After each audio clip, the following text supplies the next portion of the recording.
Hello and welcome to the Formless Flow Driven CEO and VC podcast, where we are reshaping life, leadership, and business from the inside out.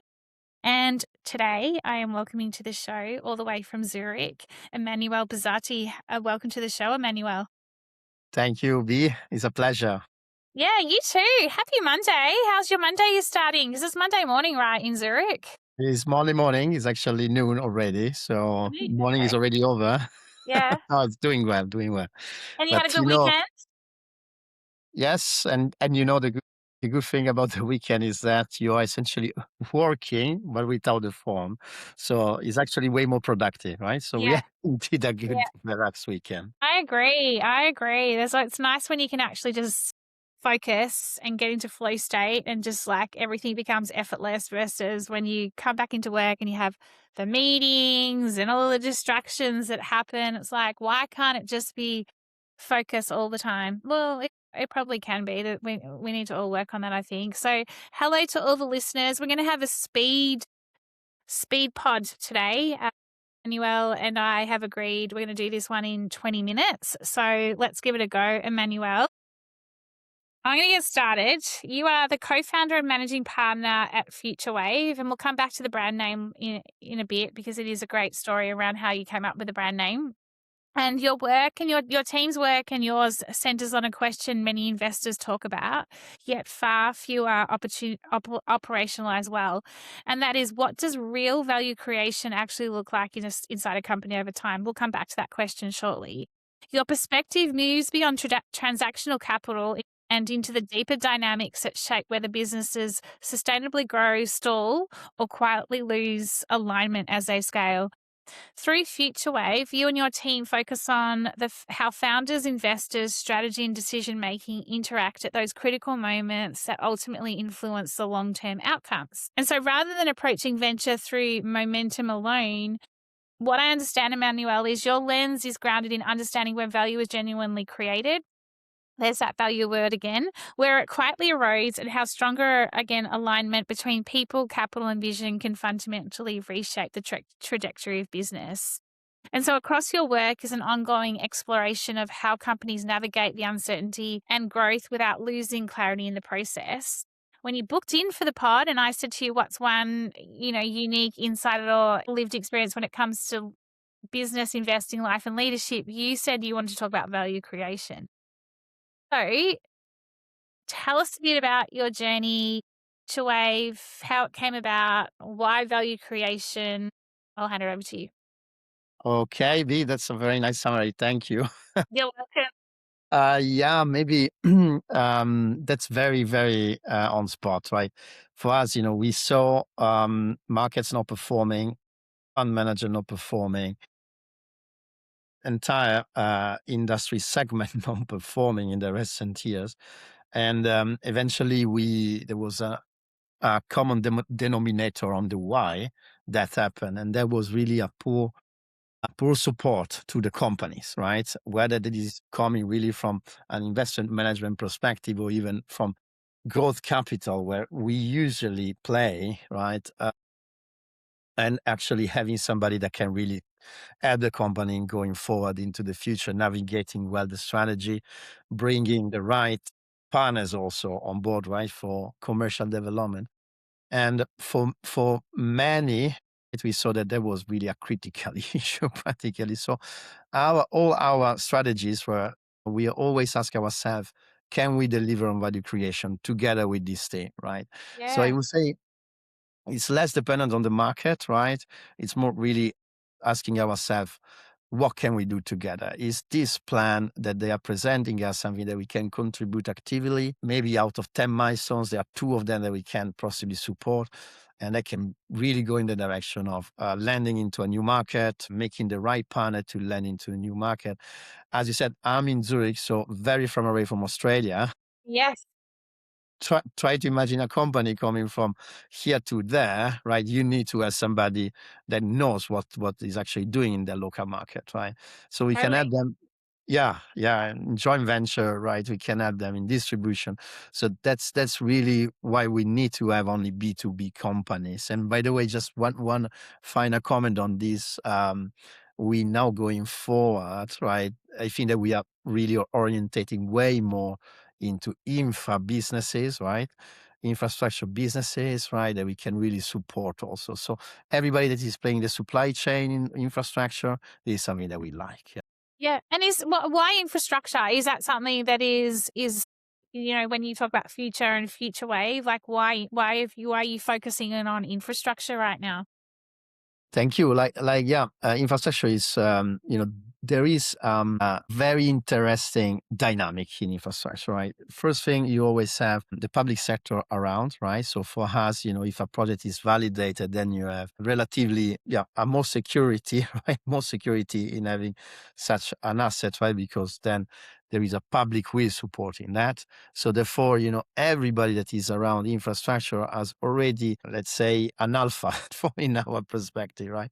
And then look where we can possibly contribute here is really through the value creation journey, right? How do we have the right people?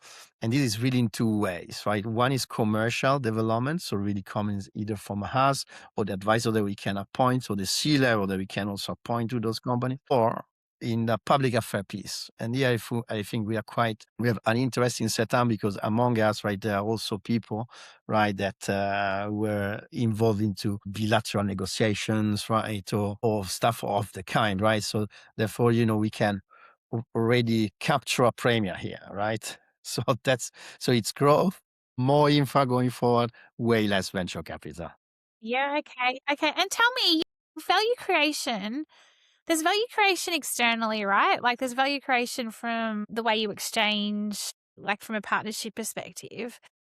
What does value creation look like on the inside though? Like, well, what's the difference between value creation on the inside and on the outside, if that makes sense? That's I think we can talk about hours, right, and bring examples on that. Yeah. But yeah, you possibly mentioned something interesting at the right beginning, people, right? Yes. And people is really what is all about, right? Because when you don't you have a little bit of frictions, let's say, or you're not entire aligned, and then really can go into also a personal sphere, that is going to be challenging, right? Although, we try to be, only on B2B, right? When things are very clear from the very beginning, then, if the management is behaving, you know, in such a way, then Yeah. you have to manage an additional level of risk, right? But this is really, process alignment, right? Because, every company is managing its own way. You might want to standardize everything using your universal CRM, right? But eventually that's not the case. So I No. think it's really process and people, Yeah, I agree. Yeah. I always inside say, that. Emmanuel, yeah, I Yeah. always say you can't have a culture without a system, and you can't have a system without a culture. And in your people are culture, people's the vibe, system, operation, process, all of that. I want to ask you a little bit about decision making in terms of what shifts in decision making when the business has what I like to call inflection points, when they've got inflection points when, if the business isn't scaling or something's come in that's unexpected in the uncertainty, what shifts in decision making in those inflection points? And then how does the clarity emerge or doesn't in those moments? What do you see? Uh-huh. Yeah. Well, maybe starting with this last part of the question, right? I think there are two main things. One is actually less clarity, right? Because you see the business scaling, right? You see many other opportunities. You tend to lose focus probably. And on the other side, you have a lot of validation because then you see, oh, that this is working well. I mean, and then you have also other type of partners that are actually jumping on, right? So it's definitely challenging, right?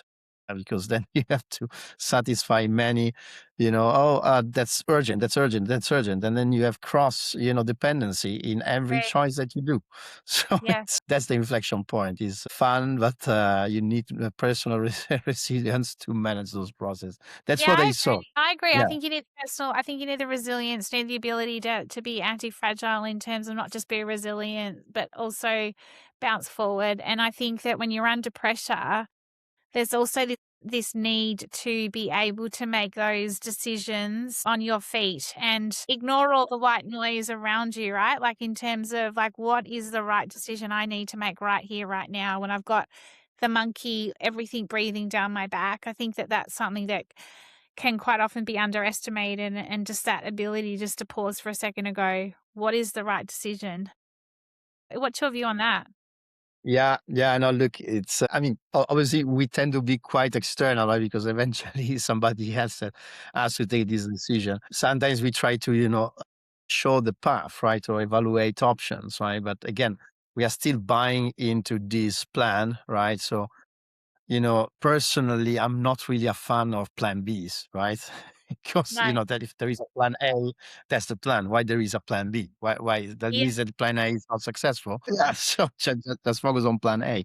So that's something that I see a lot. But then obviously, look, nothing goes as planned. That is a cliche, but Yeah. we expect not deviation for this. Exactly.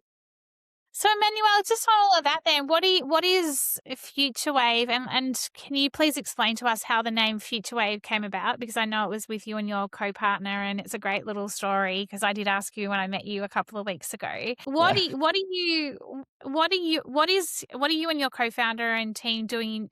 Intentionally doing differently at FutureWave? Like, I mean, is value creation the biggest thing that you're doing differently? Because value creation, it's a pretty common term, right? There's something that you're doing differently. And what do you see as needing to change in how venture typically operates? Because you did call out differentiating from VC as well. Yeah, so tell us a little bit about that. There's two questions in there. I see. Well, let's maybe start with the genesis, right? I think, everything started, right, because we really saw this gap at the time, right? Inability to deliver promised returns of many. So we call it DPI. At the time, I think we were very more into VC or growth, right? Now going forward, as said, we are way more in infrastructure, way more Yeah, sure assets. yeah, But eventually, look, it's really the delivery of that, right? We really sit down together, have quite an intense workshop around that. And one thing came up, right? The way that we are investing is not enough. Sharing it with board meetings, right? Or maybe even the possibility of bringing an executive people or a person into the team is not enough.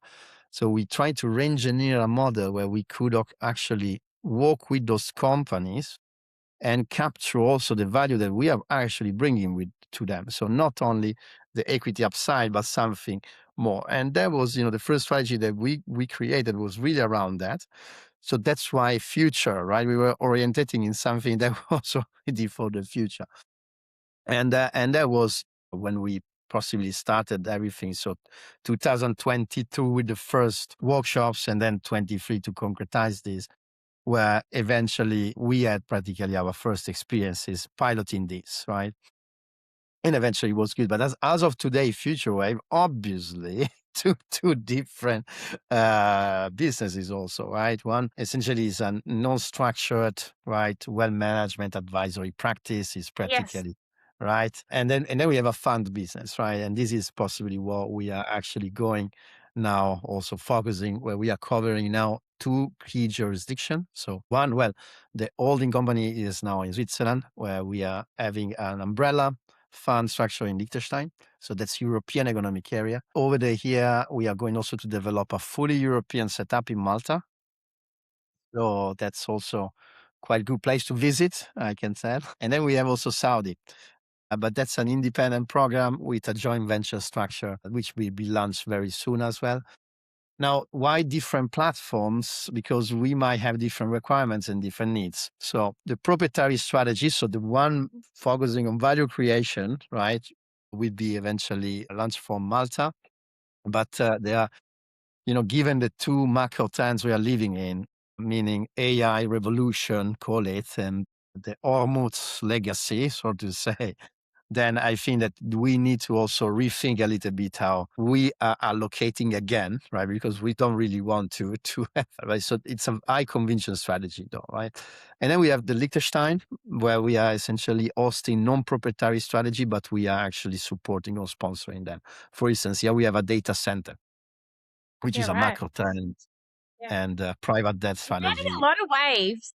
You got a lot of waves going on, Emmanuel. Like you got all these like 'cause I just feel like you've got this future, and you've got like various waves that are rolling through at the moment. gonna serve them, one might Yeah. say. Well, that's what I mean. Like, it works really well, the whole FutureWave. Sorry, I interrupted you. Keep going. No, I mean, I think I'm relatively, yeah, I think I summarize our main activities, but Yeah. yeah, particularly non-proprietary fund strategies that we are sometimes sponsoring them or promoting them. Mm. Data centers now. Proprietary strategy, that's Saudi Arabia and here. And then we have this practice, right, around club deal, right? But I think there was really something that, we wanted at the beginning, right, to, establish also the brand, right, rather than doing something out of that, right? So the main Okay. focus will be those strategies going forward. Yeah, and so I've got 2 final questions. We're doing pretty well. We're sitting at, like, I'm watching the clock here, like, not that I'm watching the clock, I'm conscious of our speedy podcast today. Do you think venture capital is truly designed to build companies? Like, I mean, I know a founder is the founder, like, from a venture perspective. Or do you think that, like, what are you seeing as the future of venture capital given the shift that you and your team have made, you and your co-founder have made when it comes to FutureWave? What are you seeing? Well, venture capital in the way that I define myself is actually early on in the investment, right, stock. And look, there is a lot of digitalization also there, right? Yeah. In the way that deals are originated, screened, even managed now. So that's actually happening. That's a significant change. I would say that maybe compared to private equity or even growth, right, or infra, this is still major now, right? Then those are the yeah. But yeah, eventually, look also from an investment theme, right? I mean, we see early on. I mean, you need to stay in the macro trend, right? Because you assume that there will be a lot of M&A activity or consolidation or exit or market share gains, right? In specific theme, AI is one of them. So therefore, you might want to be a specialist, right? Rather than a generalist going forward. I think that's also a mentality from allocators, right?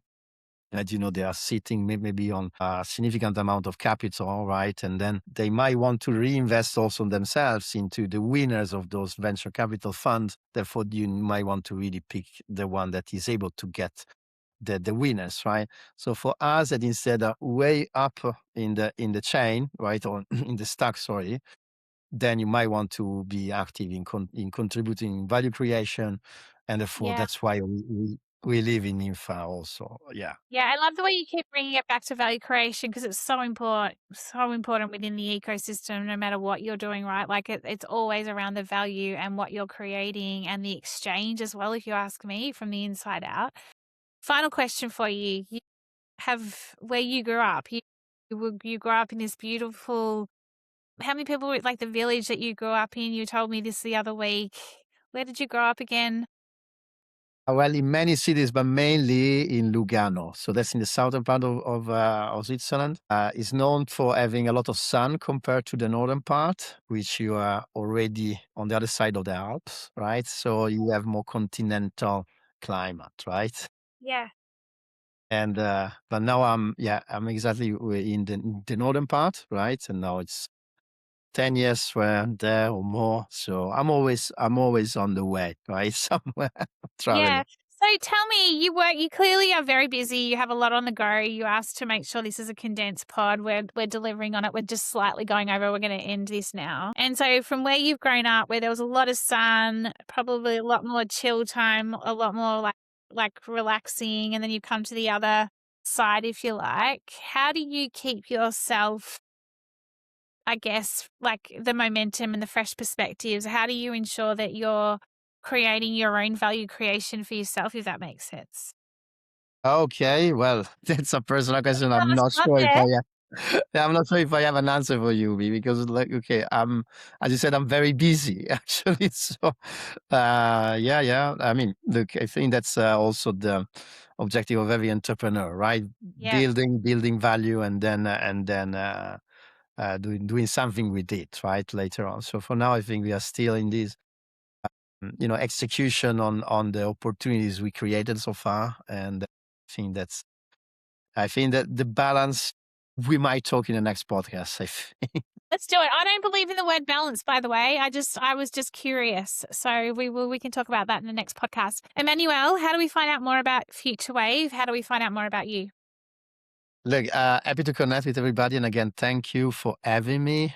A pleasure to share my little journey here. But yes, you can find us on futurewave.ltd or connect via LinkedIn. That would be amazing also. Thank you. Thank you, Emmanuel. And I'm sure we could have gone a lot deeper. So I will get you on for the other 20 minutes, in the next few months, and we can talk about the other side of everything as well. So Emmanuel, thank you so much. Have a wonderful afternoon and a great rest of the week. Thank you. Thank you, B. Thank you.